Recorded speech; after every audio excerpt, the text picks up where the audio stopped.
afternoon, good afternoon. This is Spirit Journey, and today is Saturday, November 2nd, 2019, and the time is now 4:35 p.m. I did a live stream today out in the park by the pier, and I still feel kind of edgy in spirit. I felt a little edgy now, actually. See, I want to be upfront. See, this is all, again, part of my spiritual awakening, growth, and self-examination. And I share these things on my channel because, see, I know I'm not the only one that feels a certain way about things or have these experiences, but it's really shared to help others, the listener of my channel, the viewer of my channel, to help them go into retrospect self-examination for their own personal awareness and enlightenment. I'm really edgy right now. And again, I felt edgy for a couple of weeks now. I mean, overall, I'm okay. But I want to share with you about my feelings towards something. I'm not going to be giving names or anything like that, but just to share with you how I feel and how things are revisited over and over again, and people don't change. Human nature doesn't change. Okay, let me begin. Now, how to begin now? Well, I want to talk about two things. I want to talk about how sometimes when individuals get an opportunity, they forget about those people who help them get to where they are. Not that I was a key person, not at all. But what could happen to individuals when they start to move up the ladder, the social ladder, the social media ladder, from the new kid on the block to the big man on campus, so to speak. And then you get a surprise when this person starts to feel that maybe you're too big for them. I mean, that they are too big for you. Now, I was to talk to a person. I've talked to them before. They're a nice individual, very nice individual. And I was taught growing up, because of my experiences, to always be upfront, so there's no surprises. You have tons of women, they lie about their age, they lie about children, that they have kids, but they tell people they don't have kids. I believe in being, about disclosure, because, see, truth catches up to you. When you lie, or I should say a lie catches up with you.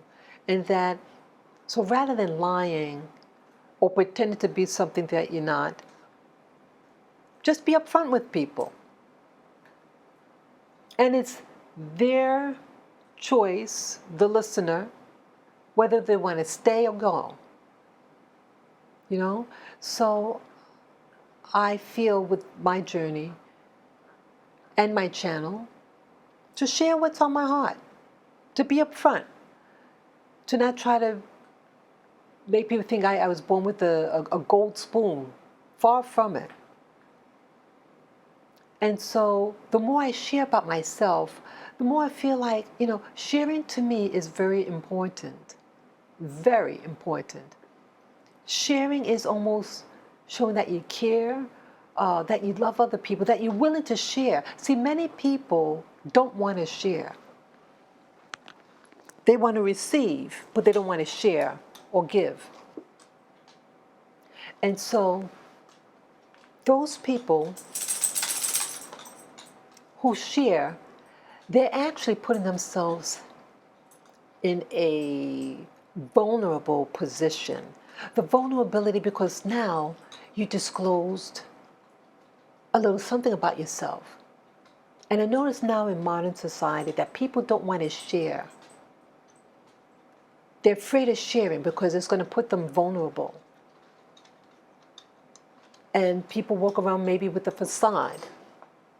And they want to create an illusion about maybe where they come from.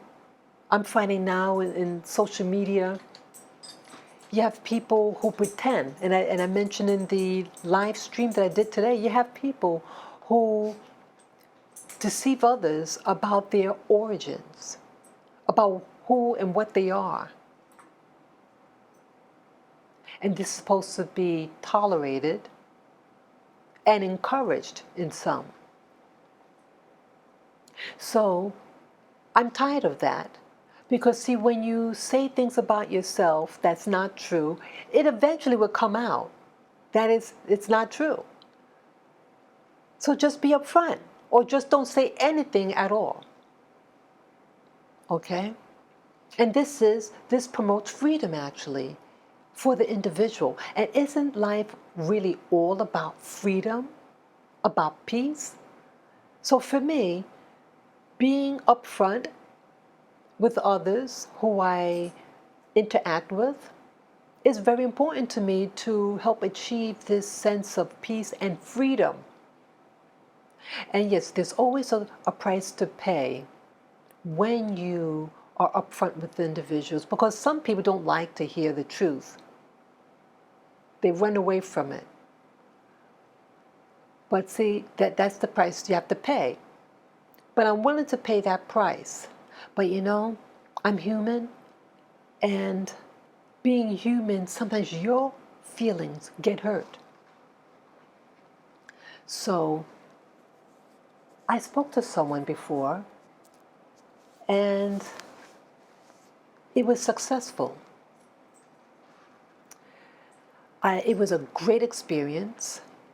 And when I contacted this individual, I told the person about my background. I shared with them about my channel. And before they say yes or no, that they, as an individual, has a choice to say, yes, I'd like to discuss, to talk to you, or no.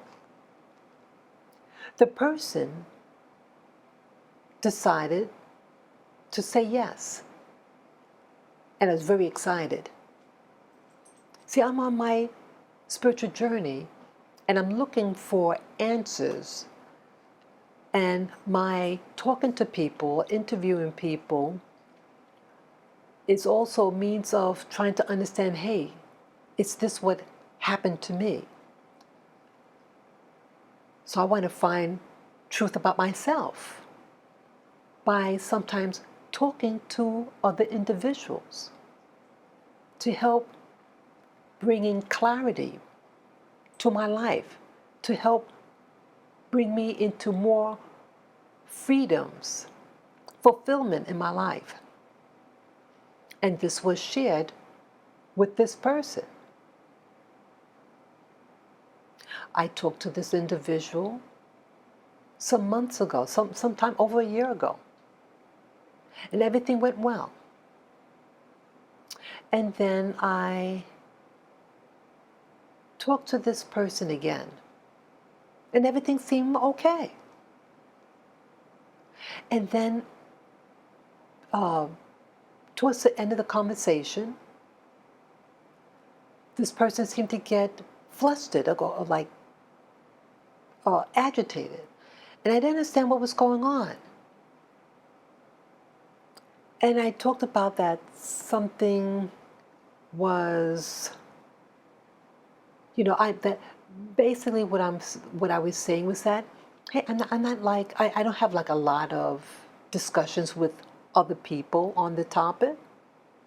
I'm not a professional interviewer at all. And I don't pretend to be one.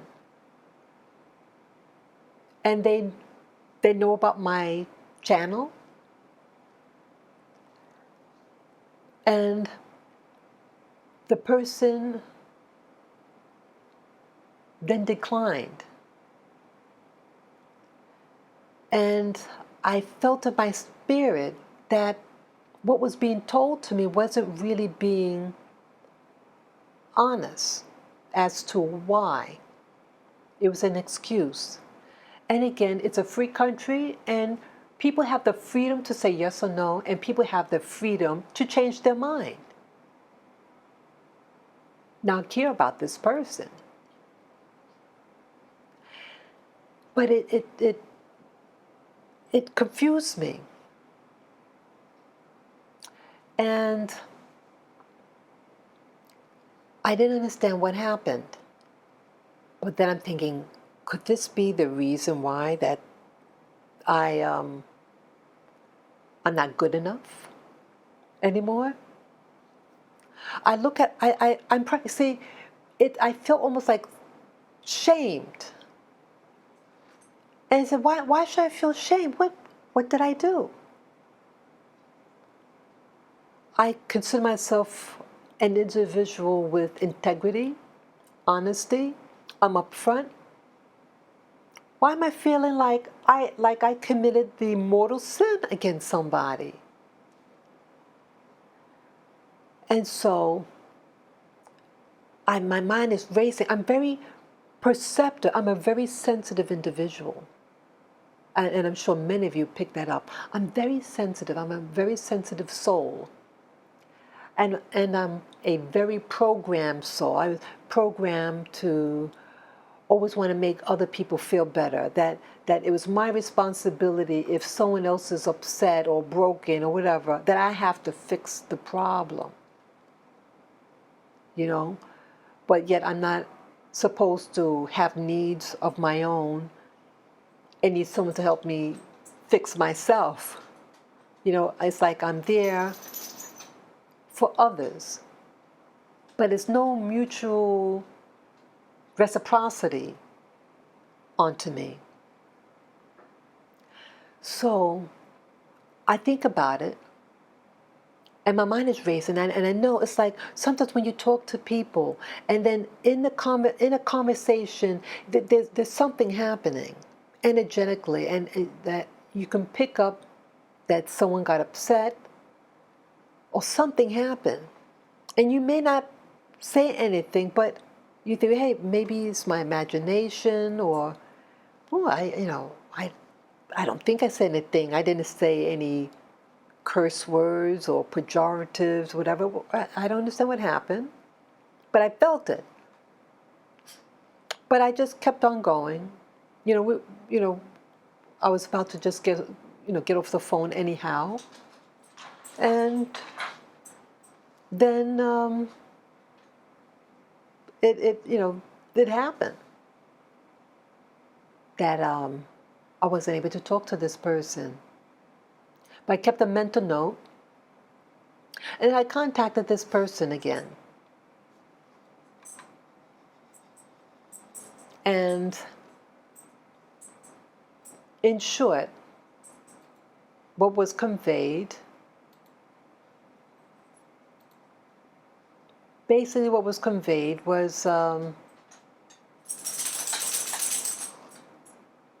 sorry, I have my dog in the background. Well, I sensed that the person was avoiding me. That's what I felt initially, an avoidance. That I don't know what happened. Is this person hurt, or did someone in their family get hurt? I don't know. But I sensed there was an avoidance. And I sent them a message, this person, yet the person did not respond to me. Okay? I think it's almost like a 2-week gap. And I sent out a feeler out there to this person. And I'm trying to, find out, hey, what's going on? Hey, how's everything? But nothing. And so I felt for myself, so I'm just looking at the message of the person, because I know something's up. But I'm remembering when I had to get off the phone with this individual and at what was said. I know that that they got upset about something, but I don't know. And they won't tell me, and I feel they're avoiding me. And this individual had done other discussions with other individuals. And they didn't seem like upset about anything, so I don't think it was a trauma or something that happened. It's not like someone got hurt in their family. Everything seems copacetic. So why am I being, what makes me feel to be ignored or shunned? So I felt that I needed to say that I thought we were to do, I would like to have a discussion with you and to be live on YouTube. And, just as before. I also complimented them on the work that they did in those 2 weeks that I haven't seen this person. So I'm letting them know. And it was said to me before that they were to speak to other people. I knew that because they had told me. And I'm letting them know that, yes, I saw your work. The work was done very well. But I let them know that, hey,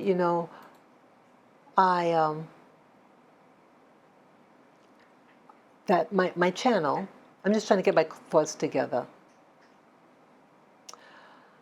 How'd it go? Like, I felt like shamed. And I said, I'm not ashamed of my work. And I let them know that my channel has been around for a while. This channel, Spirit Journey, has been around since 2014. 2014.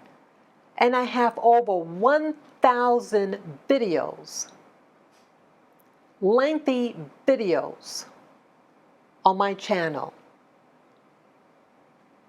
I have a modest subscribership, but an honest subscribership on my channel. An honest. Every little one I've earned. And I have shared with you guys who's been following my channel that YouTube had done things to prevent subscribership or made it so that my subscribers don't get my videos. I've had people contact me and said, hey, I haven't been getting your videos, and I was thinking of you, and so I just typed in manually the name of your channel, Spirit Journey, and I see that you're still on. So I made a video, and I showed the YouTuber who contacted me their comment, and that they were being pulled.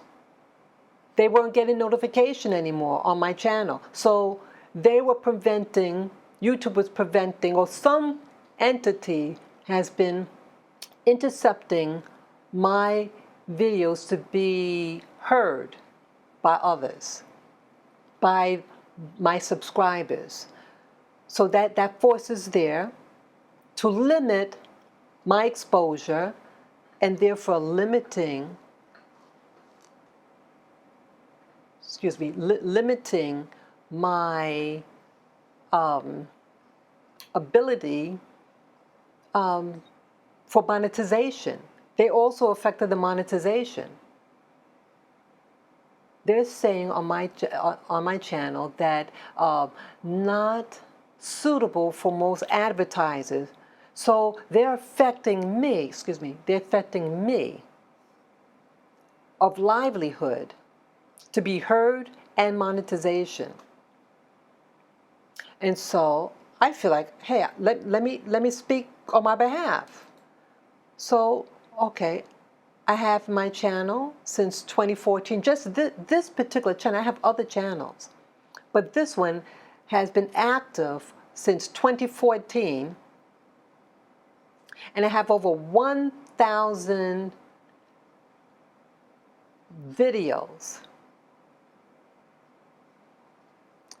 And so even though my subscribership is a little over 4,500, and again, I already mentioned that some of my subscribers are being pulled and not being heard, and I document this, and I did a video on that knowledge. So I'm not just saying it's what I feel. I'm sure giving evidence of what the subscriber shared with me,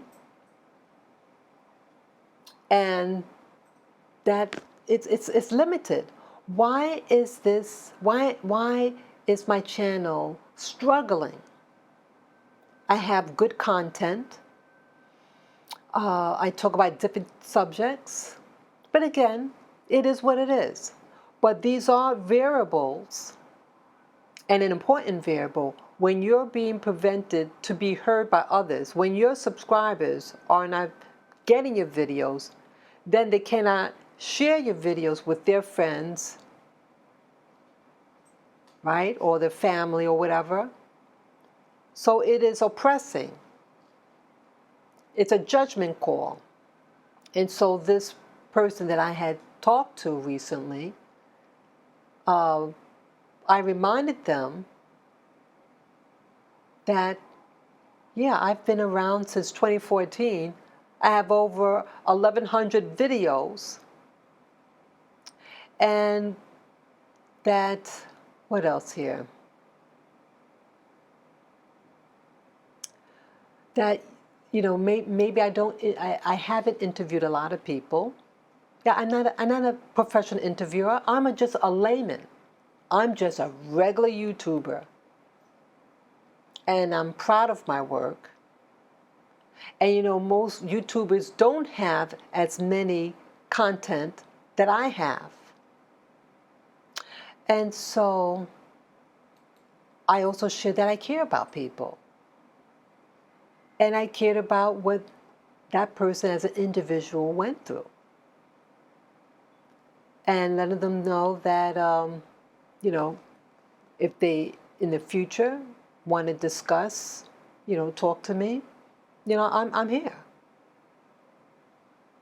Yeah, I believe in giving honor. I feel that I honored this person. I was very respectful, but now I'm feeling disrespected. And I'm feeling disrespect because now they make me feel like I'm not good enough to talk to, because I'm not a big interviewer. Well, they knew my status. I knew I was taking a chance to talk to this person almost 2 years ago. And I told them up front who I was.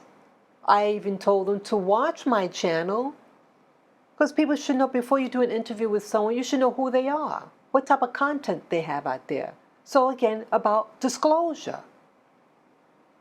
And it was no biggie to do a discussion on them live on YouTube, right? It was no biggie. They asked about, hey, is it's going to be live? I said, yes. Person said, okay. And it was very successful. It was a successful interview, discussion. And it was a lot of fun for me. So now it's an issue. So I looked at the person, the interviews that they did during this this time. And I look at the other person's channel. Now, again, this is not a put down on this other channel. It's a very nice channel. Very, very nicely set up. Very nice, very professional. And they've been around since 2017. June 2017. Okay? Now my channel, my active one that I use a lot, my main channel, Spirit Journey, has been around since 2014. Okay? So this person is going to do an interview with someone who is more of a newbie, okay, 2017 versus 2014. And I counted how many videos they have. They have roughly 140 videos, about 140 videos. I have over 1,100. I'm not a mathematician, but you do the math, how many times more videos that I have than they. I have longevity, and I have quantity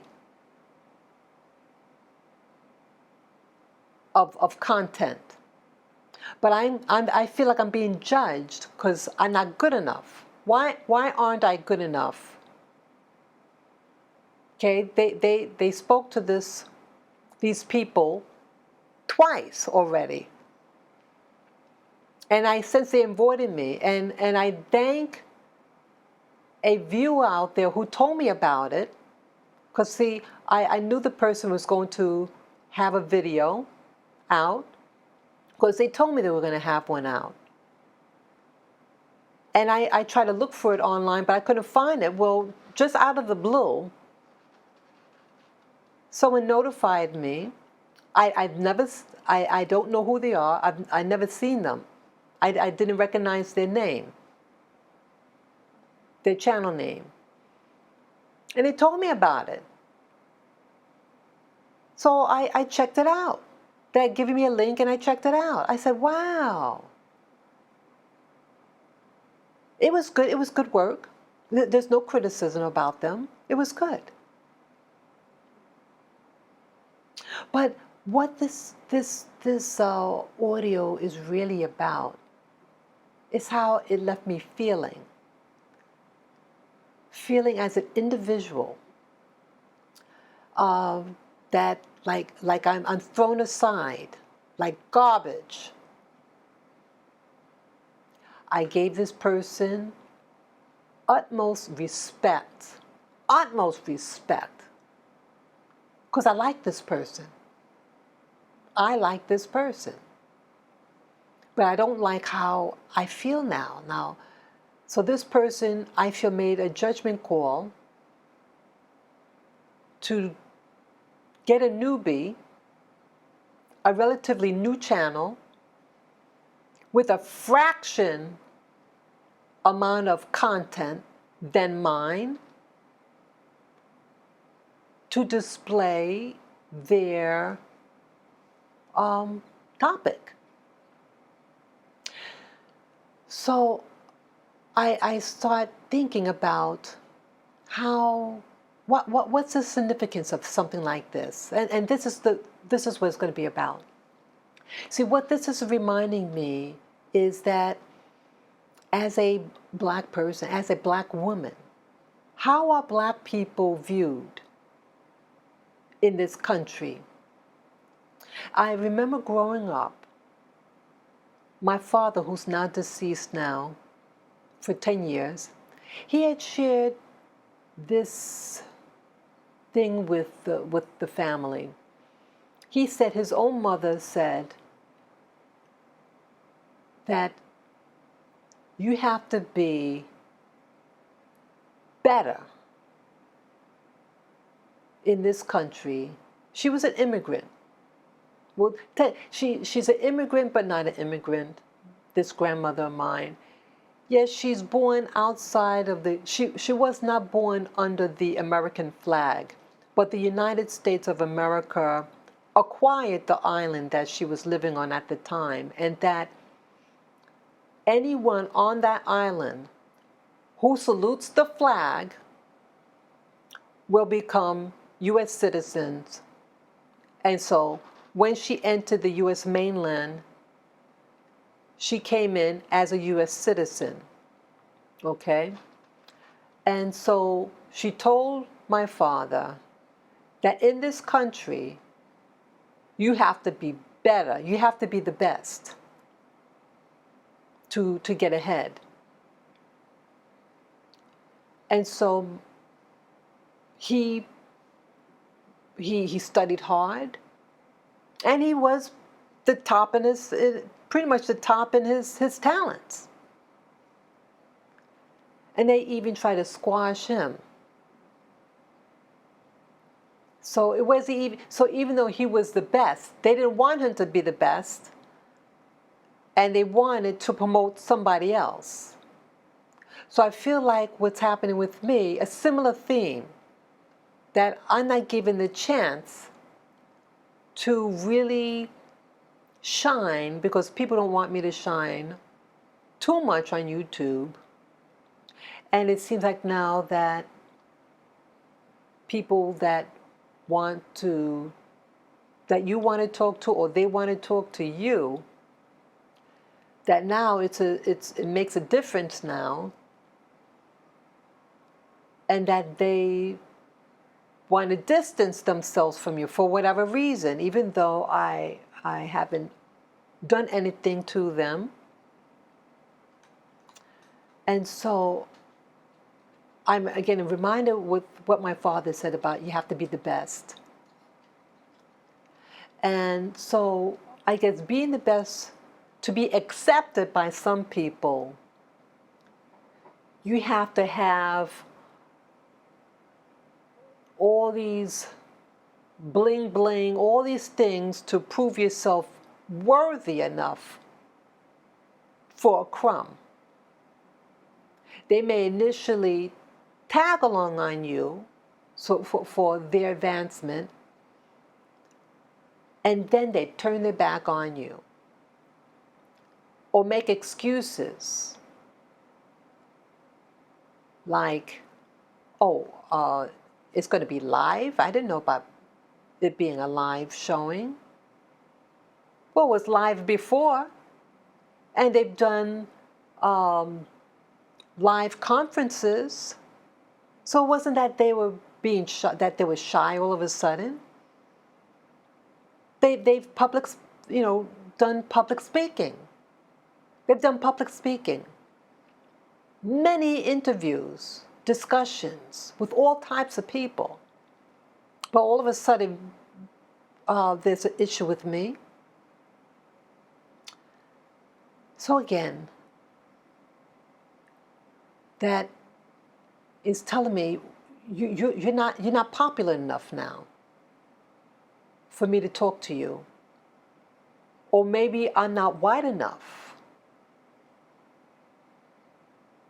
So some people are willing to talk to some people.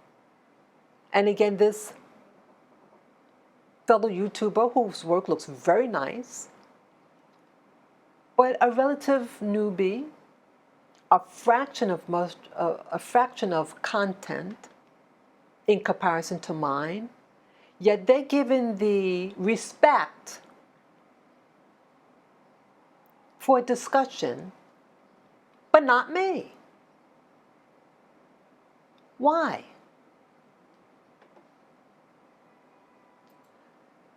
So I'm thinking about, this time. I'm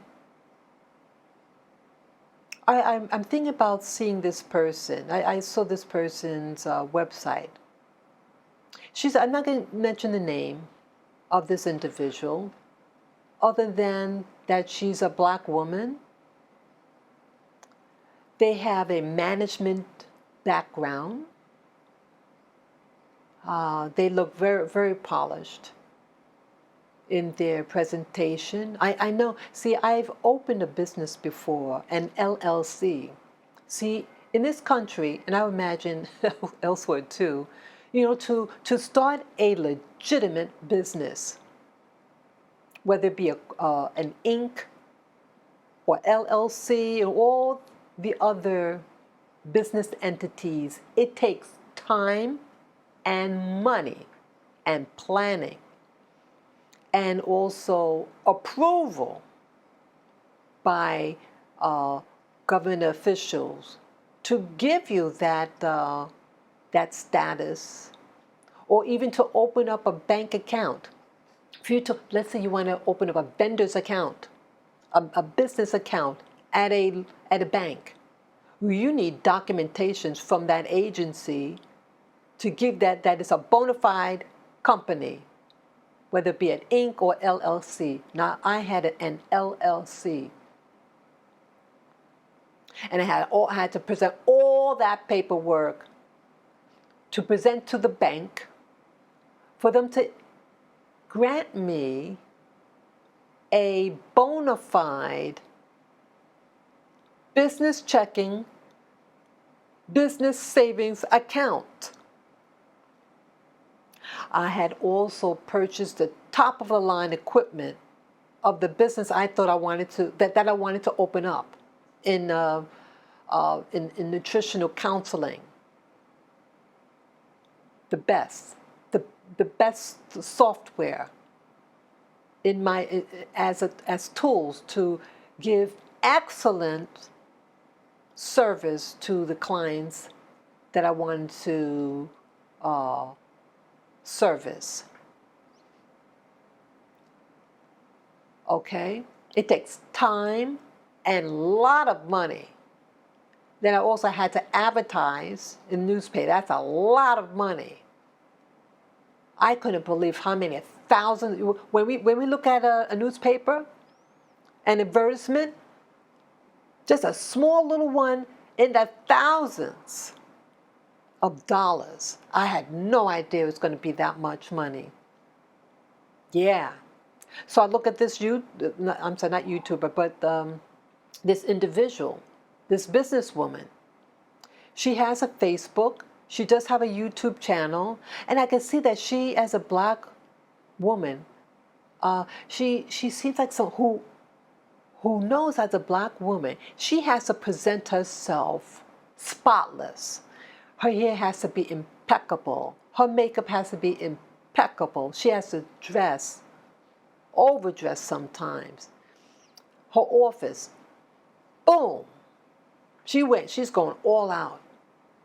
So I know firsthand that for her to have the type of website that she has, and I also had a website, I did my website on my own by scratch.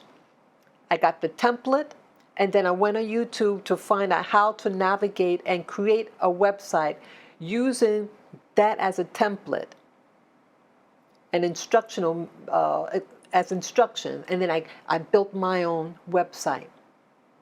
Okay, so I know this lady, if she didn't do it on her own, she had to pay someone good money to get that website done.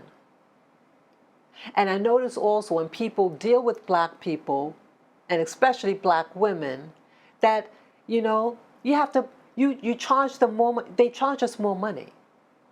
A black woman that comes in for the same service as other people, they charge that black woman more money than the general population. Okay? So when I was watching her, reviewing her website and videos on YouTube, That's what's going on in my mind. It's racing. And I had anger because I know what this lady is probably going through. That she has to present herself that much better. And I know it took a lot of money. Okay? And then you have all these other people, mainstream society. And it just, the appearance that it takes them less effort, but you get more. So they do less, get more, while if you're a black woman, American woman, you have to work that much harder to get a crumb. And that's what I'm feeling right now, that anger, resentment. And I don't want to take it out on this innocent person, but this is the thought that go in my head. That why does she have to work 10 times harder to get a crumb? And it's not that much, what do you call it? It's not that many viewers of her channel. It's professionally done. It's easy to navigate her website. But it's not a lot of traffic. It's not heavily trafficked. Her YouTube channel is not heavily trafficked. And I know she's working her butt off. And you get these fly-by-nights that come on social media of whatever kind, newbies, and boom, Popularville. Minimum effort, but maximum output. That I wish they can tell me their secrets. Okay? Now again, when I came on YouTube, I didn't know about the monetization. I did not know about subscribers. I didn't know what the like and the thumbs up or the thumbs down button was. I didn't know anything about that. I didn't know what they were. I was real new and green, and just kind of just going along, you know. So so it's not my motivation wasn't one of materialism. My motivation was to be heard because I was I was concerned about certain social things that were happening to me. And I felt like I needed to wake up. I was starting to come to an awakening about what is reality, what's going on. And so I called it Spirit Journey. Okay? And then I found another black woman. They're in similar occupations as this first black woman that I was referring to. And this is a black woman from overseas. She was a lawyer. And she changed careers. And again, I look at her channel, minimum views, minimum exposure, minimal traffic. She has a nice website. It's just straightforward. And again, I knew that she had to put effort in getting that done. Now I feel that the woman from Europe, the black woman from Europe, her content seemed a little bit more, in some instances, it didn't. My perception that that she didn't have to sweat as hard for what she was, but I feel the one in the United States had to sweat her you know what off to just have what she has. But either way, both women were professional ladies and are professional women, and despite their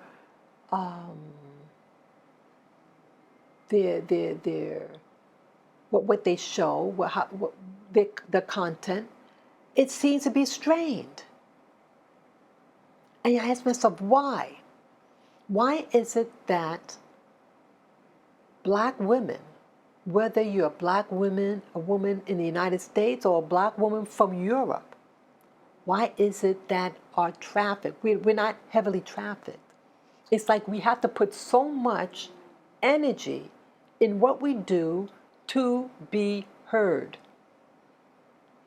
or to be taken seriously. And that's also what I pick up. That people look at us and they wonder, should we trust them? Should we go to them?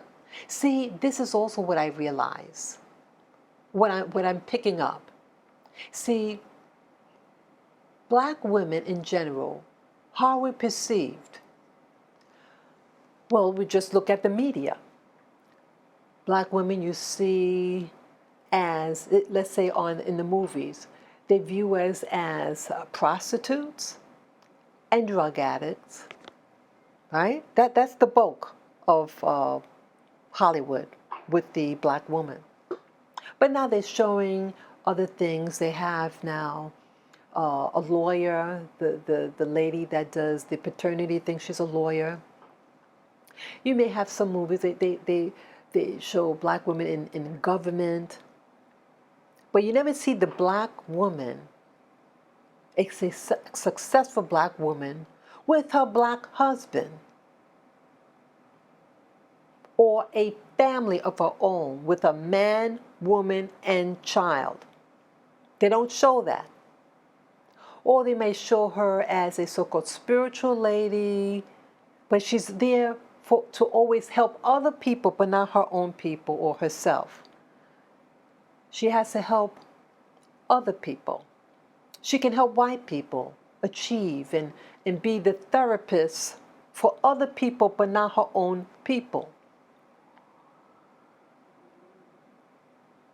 So when we are presented outside of the stereotype images, we're hesitant.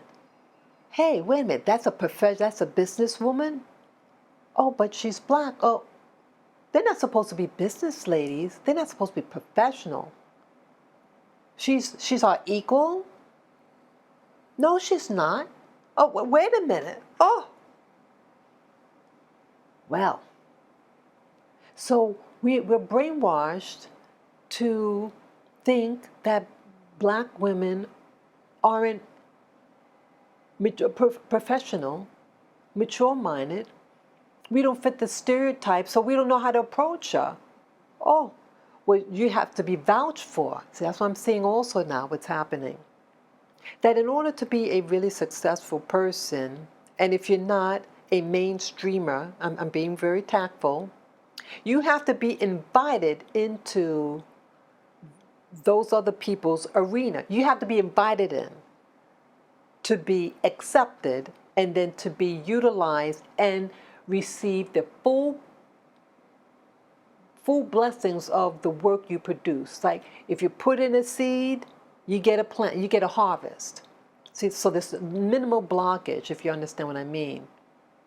So if you're not approved by them, then you are restricted how much you can make, where you can live, who will buy from you. If you're not one of the mainstreamers, if they don't invite you in, they're not going to want to buy from you unless there's something. They don't mind watching you sing, watching you dance, or doing illicit activities from us. Need I say it anymore? You know what I'm getting at? Okay? But soon when we get into a position of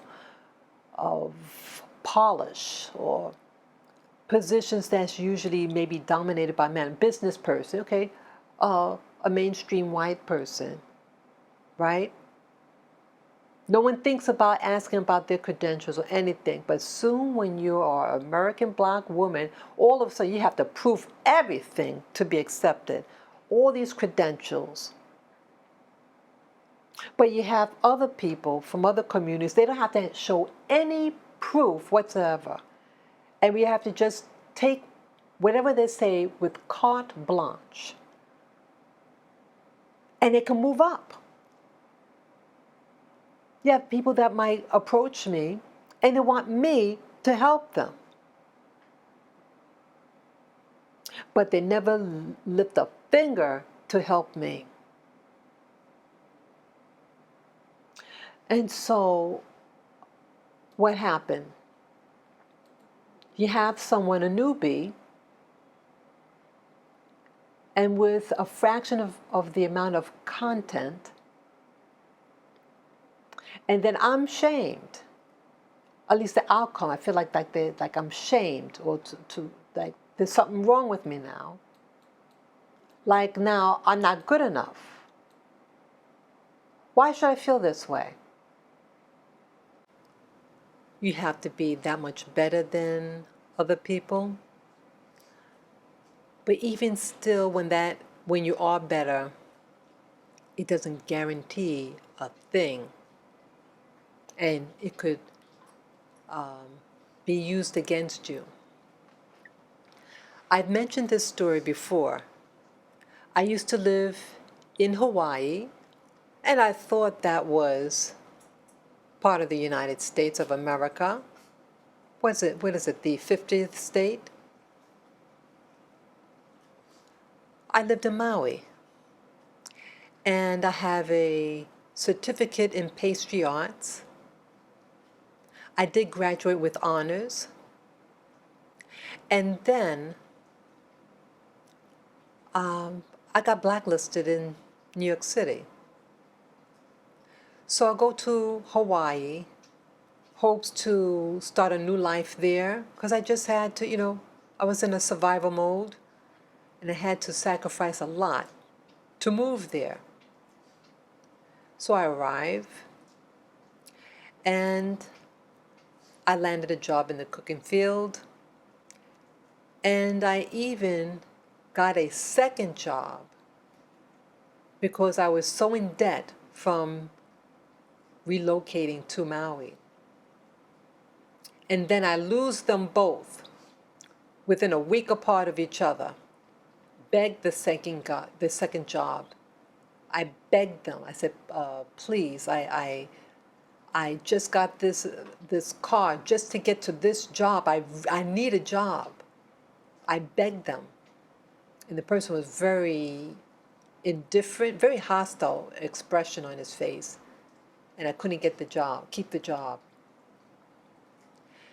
And so I learned about that there are city jobs, and you can work in the school system. So I found out about, this could have been in sometime in 99, I think, 1999. I take the state exam for school baker, or something like that. And then I find out that I passed the test. I get something in the mail that I passed. So I'm all excited. And working in the school system, I thought, hey, great, it's a union, and I should be able, it's a walking distance where I was living, I think, at the time. And so I went, and there were 5 schools positions that were open. So I applied to the one that's nearby, where I lived at the time. And this was some experience. There was a woman and a man, a white man, the lady, some type of Pacific Island, Pacific Asian mix of some type. And she looked at me with disgust, I remember. And I remember how uneasy I felt. And she says, well, you have to take the test over again. Now I took a state exam, the state of Hawaii. And then he hands me one of them handed me a test. They had me sit in a chair, and the two of them sitting maybe 3 feet away from me, looking at me. And I did the test, completed it, they graded it, and I passed that. Of course I passed it. But it seemed like that they were implying that maybe I cheated on the exam, and wanted to see how I score and be retested. So I passed, and then they said, well, we'll get in contact with you. The woman of color said that to me. Oh, also, almost forgot. It could have been, I think, before I actually took the test. I forget which one came first. But at one point in the interview, the white guy, who was an older guy, he has a cup of pencils in a cup, and he drops it over my head. And then he bends down to pick up the pencils, and then looking up my dress. I kid you not. This was humiliating, but I kept my bearing, folks. Yes, I did. I kept my bearing, my professional bearing. And then at the end of the interview, oh, we'll contact you. So she contacted me, all right. And this is what she said. I'm sorry, we can't hire you. We decided to hire someone else who's who's more experienced or more professional. No, more experienced than you. No, that has more experience than you. Well, anyway, you're overqualified. And hung up. And she was really hostile. So I contacted, how did it go? Oh, I contacted the director of the school. It was a woman. And I told her what happened to me. And that I was denied the position, and that I was the only one on the list that qualified to be interviewed for the exam, and why someone else was hired for the exam because they weren't on the list. And then they said, oh, that can't be because that you weren't the only one on the list, because I made sure I put this other person I know on the list. Okay? So they're doing favors. Yeah, she could have put someone on the list. She could put 100 people on the list. But I was the only one that passed, and that's why I'm the only one that was on that list. She could put anybody on the list for hire, but I'm the only one that passed in the state of Hawaii. And so I said, well, I really need a job and blah, blah, blah. And I like to be considered for one of the 4 remaining job positions that are available. So I actually did contact a second person. This was a high school. And the guy never met me. And I said, hi, my name is so-and-so, and I'd like to know if the position is still available. He says, yeah, I need someone real bad. Hey, are you able to work right away? I said, yeah. He said, I need someone right away. And then he went to do the paperwork. And then when I get back to him, or he got back to me, his tone turned.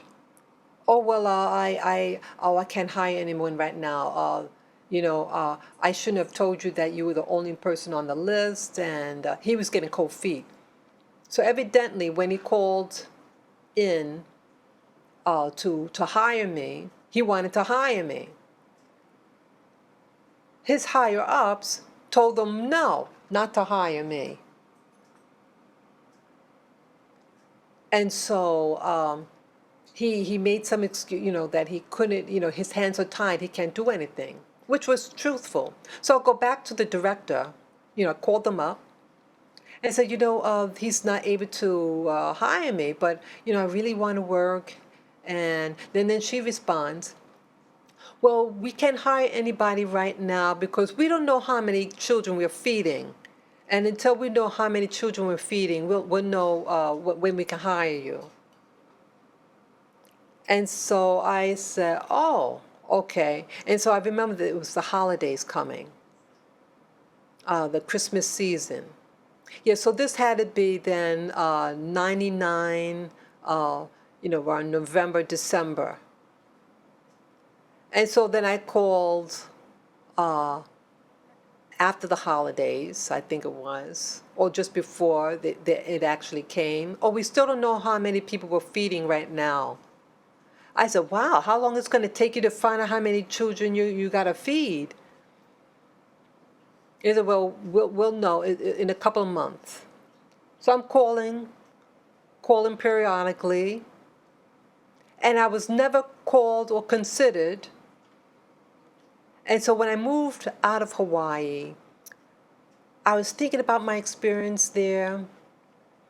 And so what I did, I contacted Hawaii, the state board, who gives the exam. I said, the Breakers exam, I said, I would like to get a list of, I said, I don't remember exactly what year it was, but it's between this year and that year. And how many people passed and how many positions were placed. Or we didn't issue out that exam. I said, yeah, it's called the baker's, the school baker exam, or something like that. Of course they know what exam is out there. The small place, you know what exams that the state issues. And then finally I get something in the mail indicating the number of passes, of fail, whatever, and what was placed. Well, during my time there in Hawaii, they placed those positions and did not have me be considered for any of them. So it seems like there's an open season to bar black people, male or female, in America from achieving the fruits of their labor. I paid a lot of money for this baking school. I am a veteran.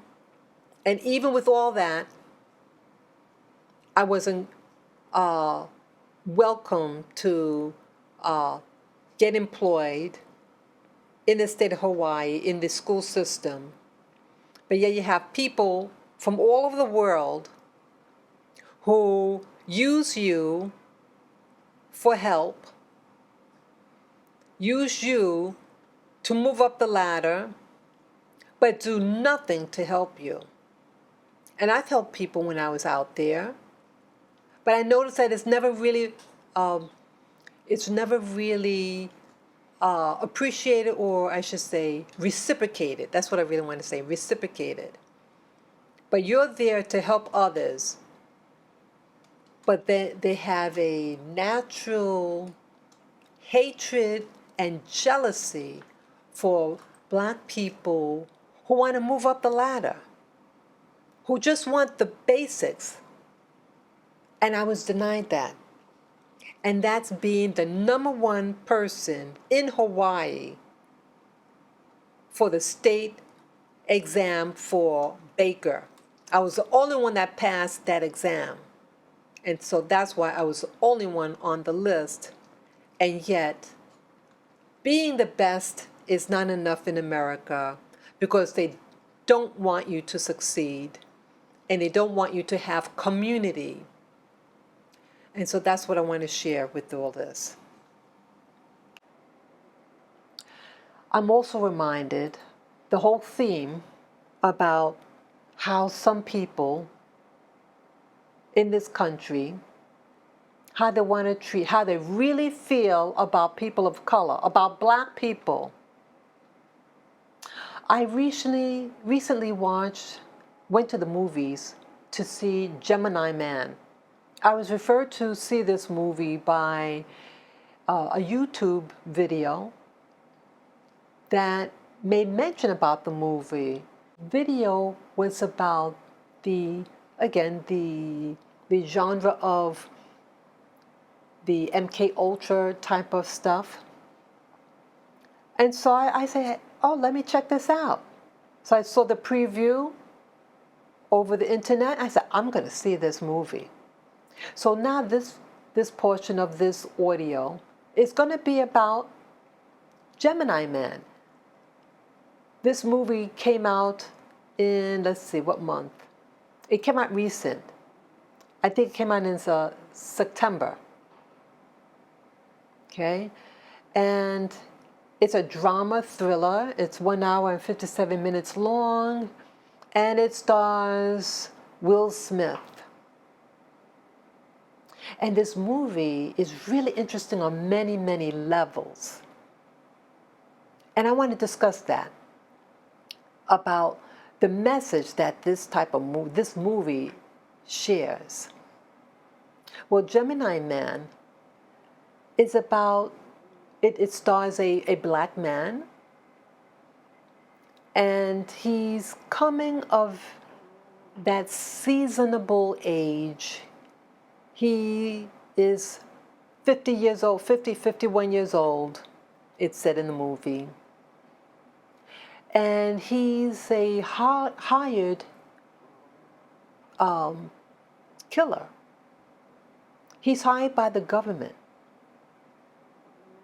And one of his last assignments was to take out this person.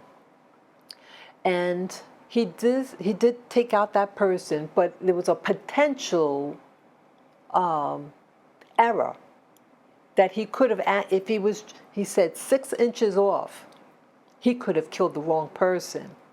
Luckily, he got that person, but the person that he could have potentially killed was an innocent little child. But it rubbed him. It started to affect him, and he felt at that point that's his last job he's going to do. So he announces that he's going to retire. Well, okay, him being a black guy, see what I'm learning that, see, black people don't have the right to say, I'm finished and I'm going to retire.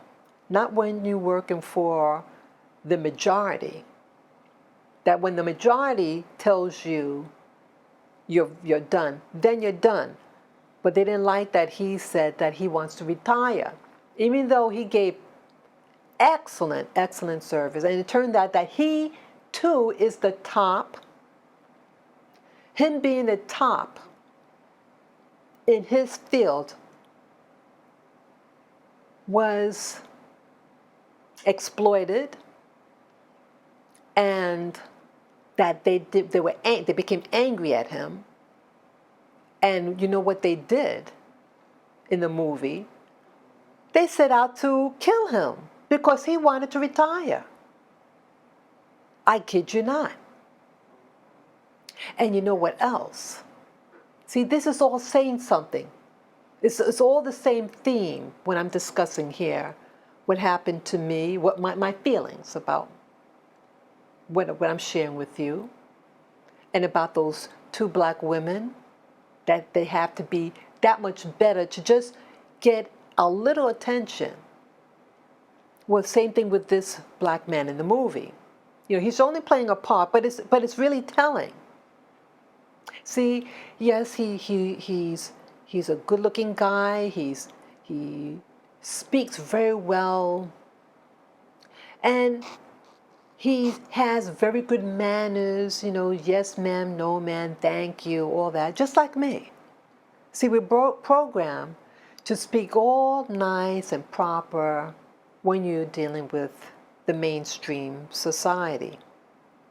Okay, even though he's a person that is a hired assassiner. Okay, and so it turns out that the amount of hatred that they have for this guy, Gemini Man, the character in this movie, the main character in the movie, that they try to whack him with other people. But he alluded, see, he's that smart as a man. He's a smart thinker. He thinks ahead. And he's been working for this agency, I think 25 years or more.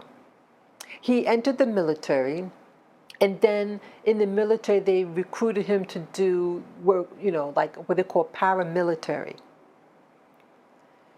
And he had a very successful career, but that's not enough. And he's being burnt out. And also, he's not married. And I think those other, at least one of the women that I mentioned, the professional, she's not married either, and no kids. A lot of professional black women do not have relationships. They're not married, they don't have kids. The same as this man. No wife, no girlfriend, no children, just work, work, work, work, work, work. Okay? They tried to whack him off, but he was one step ahead. Okay? And he was able to out this person who was to be a spy, to spy over him. And they used a white female. But he was perceptive. He said, "Hey, where's so-and-so? Oh, they're out today, But it just something didn't sit right with them. See again, he's programmed also, this guy. And then things started happening. Well, again, I'm not going to go all in detail, but the main essence, it turned out, see, this guy is so good at what he does, and that the agencies in the U.S. don't like that he's controlling his destiny, and then they hide someone to get rid of him. And it turns out that other person that wanted to get rid of him, the person that they used to get rid of him, get this, was a clone of his. See, without his knowledge, his higher-ups had taken a blood sample from him. See, they thought, hey, he's so good, it must be something genetic. Well, let's copy it and make a clone of him, and so when he wants to leave or whatever, we got these clones. And what more? Let's get his clone to get rid of him. Well, one day he meets his clone who was trying to kill him. And he doesn't want to kill the guy. He realized that, wow, that person looks just like me. And he finds out that that's actually his clone. They get in a fight, and one of the people that was there to help him, the lady, was able to get a DNA sample from the person. The person tried to harm him because he had gotten injured, and she took he had, I think, a piece of his hat or something, and had his DNA and blood on the hat because he got injured in the chase. So she hired paid someone to check, to find out who this person is. And it was an identical DNA as the guy, Gemini man. So they realized, hey, this is a clone that they used of him. And so, what does all this mean? Well, there's a dialogue between the two. They were fighting, and it was a great fight they had. It was one of the best chase scenes, fights. It was fantastic. What does that signify? Fighting.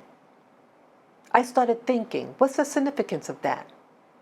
Well, it turns out that that one of the higher ups, the person that took the DNA sample, the blood sample, had taken the blood, did the clone outside of his knowledge, and he lied to the clone, raised him as an orphan. He said, "You're an orphan, you don't have parents. I'll take care of you, I love you."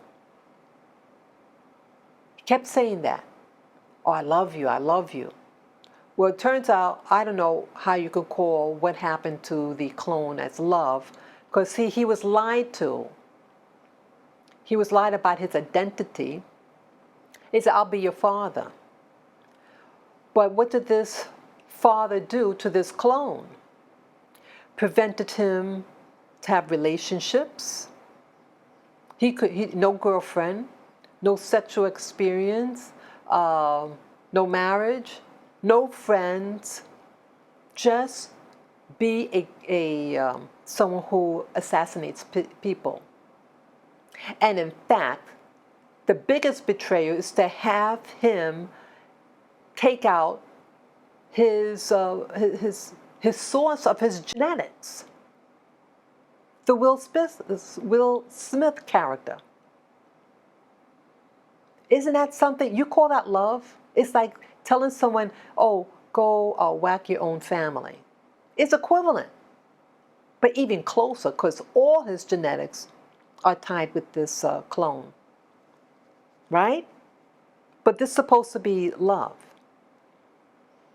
And so they show a scene of the government guy hugging the clone, and the tears that's in his face of the clone.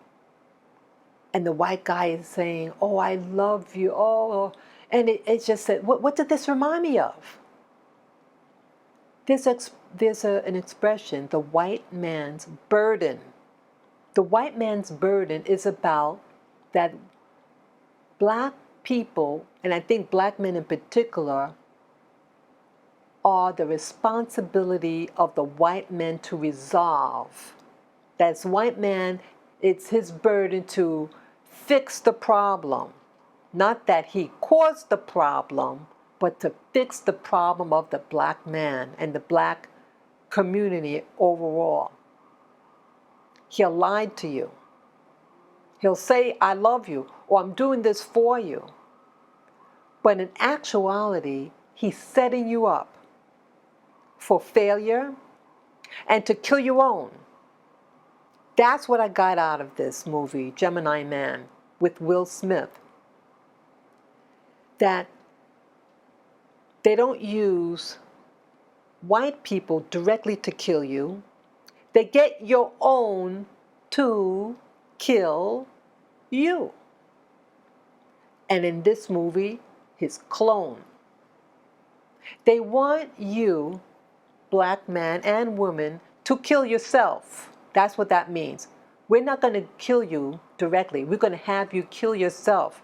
How do you do that? Drugs, AIDS, black on black crime, right? Chicago, Detroit, LA, black on black crime, black men killing other black men. Radical.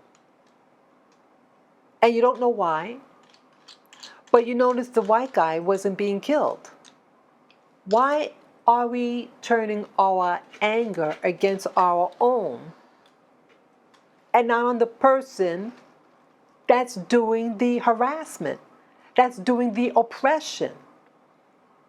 This movie clearly showed the wickedness of the government official to fool you that they're really your friend and that they love you. And it was a patronizing. That's also another thing I know. It was a patronizing that he hugged the clone. The clone is supposed to be the age 23. And it's like, oh, I love you. No one loved you before. I did all this for you. Doesn't that sound familiar, folks? Like you're a boy. This movie is showing that black people are the child of the white man. And he has to protect you.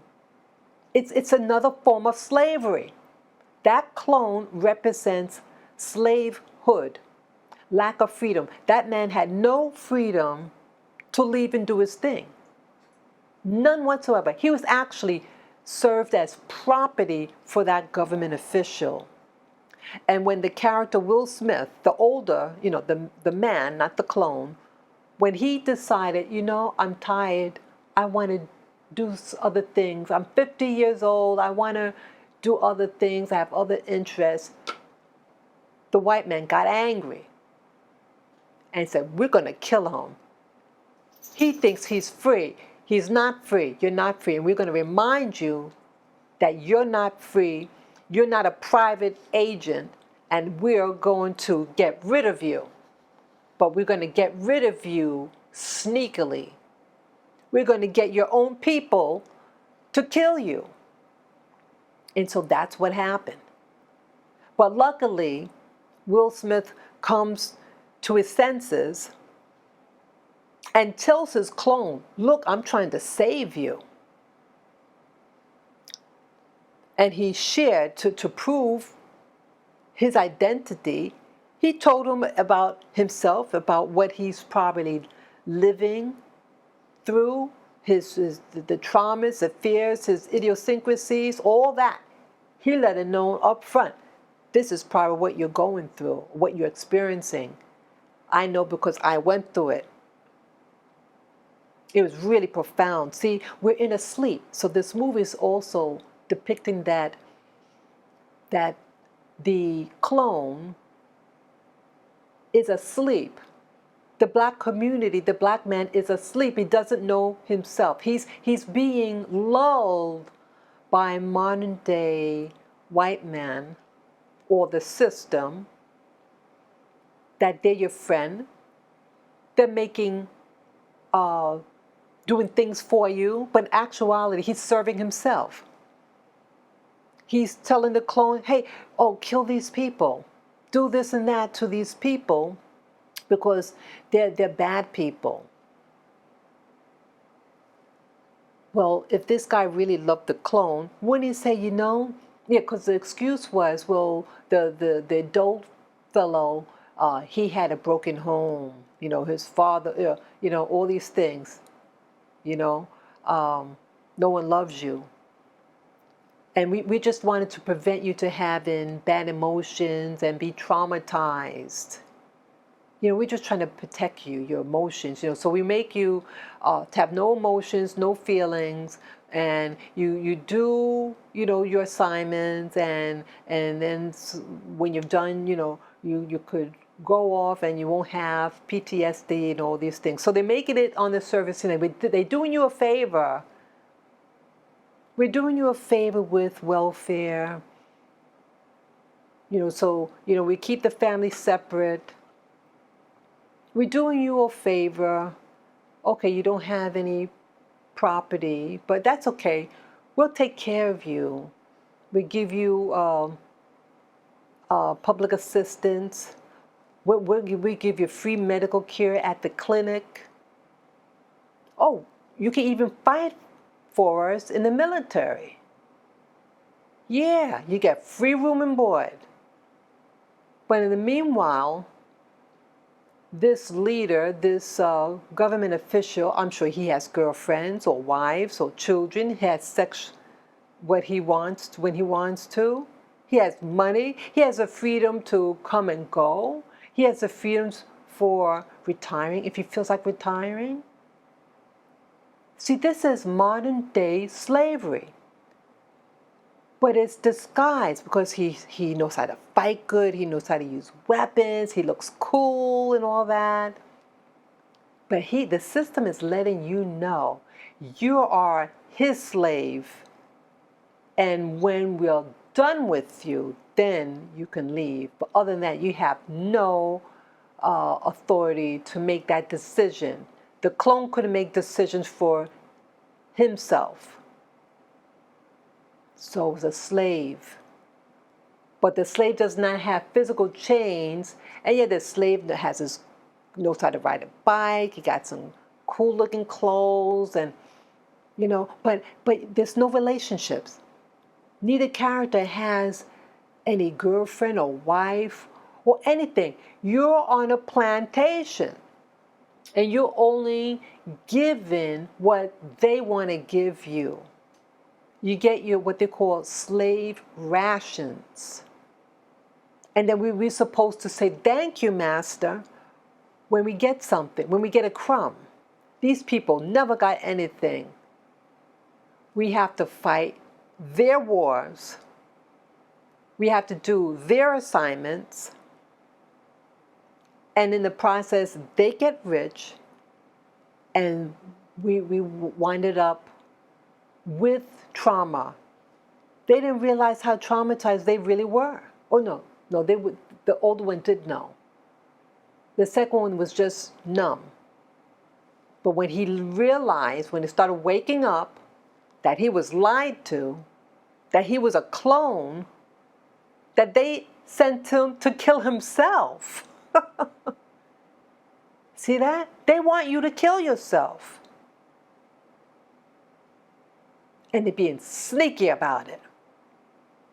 Sending people, white women, to watch you, to analyze you, to set you up.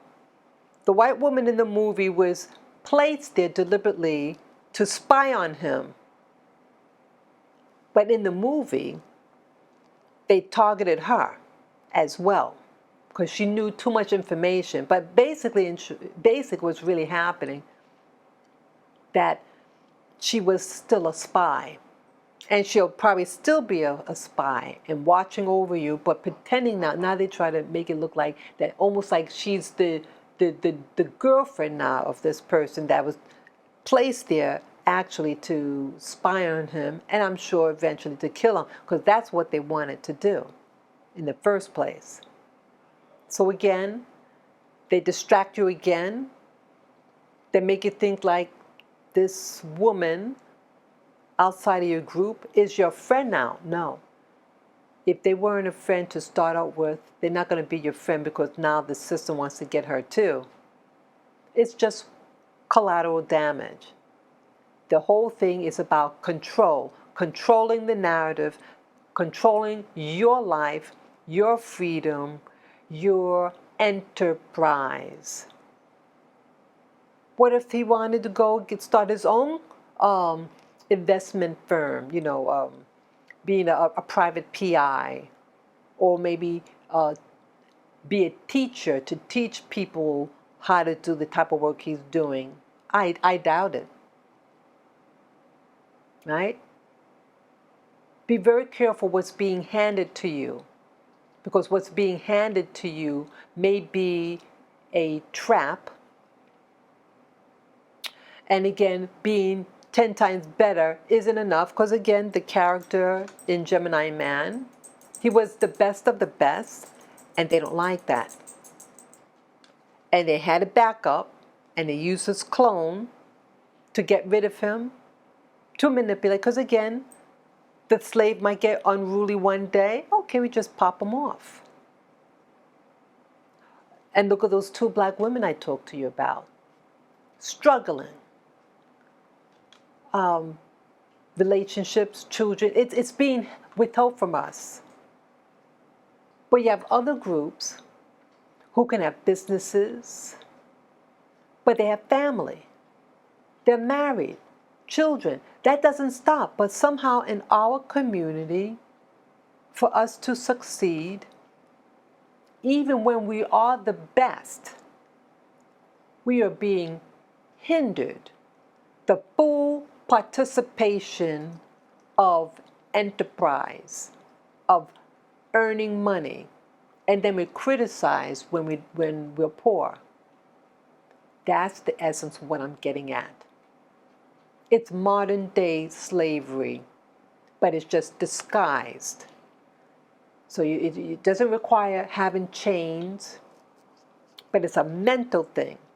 And they're doing it through Hollywood, perpetuating the stereotype, the program, the mental program. We got to break the program. Start loving yourself. Gemini Man learned to, at the end, to love himself. He came to an awakening. Okay? It's many aspects of that movie.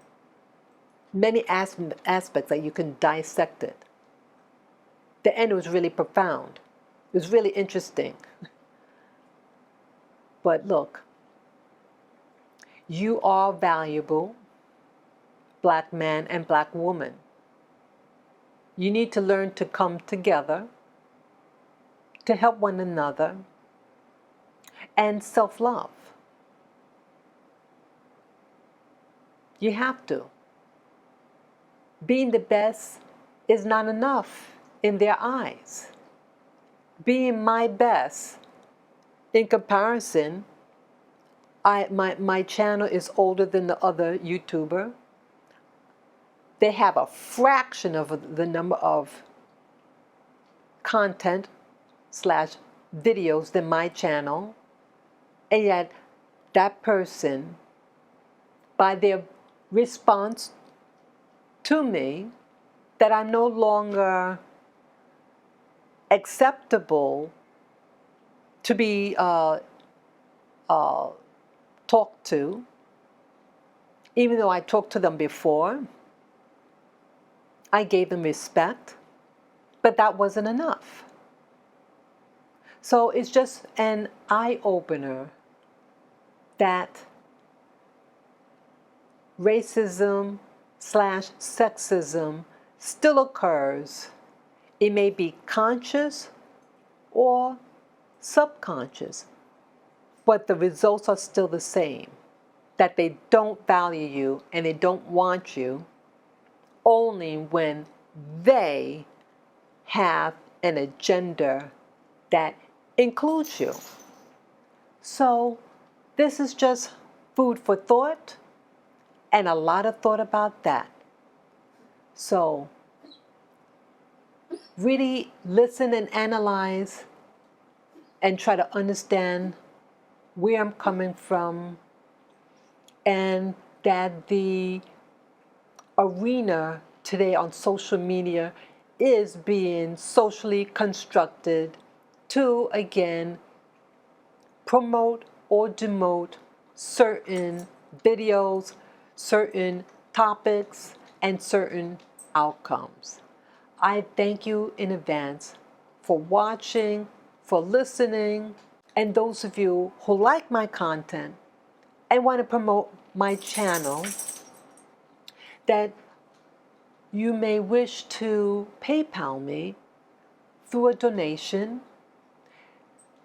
You just go to my channel, Spirit Journey, and on the top right of the banner on my channel, you see the link, PayPal me. You just click on it and follow the prompts.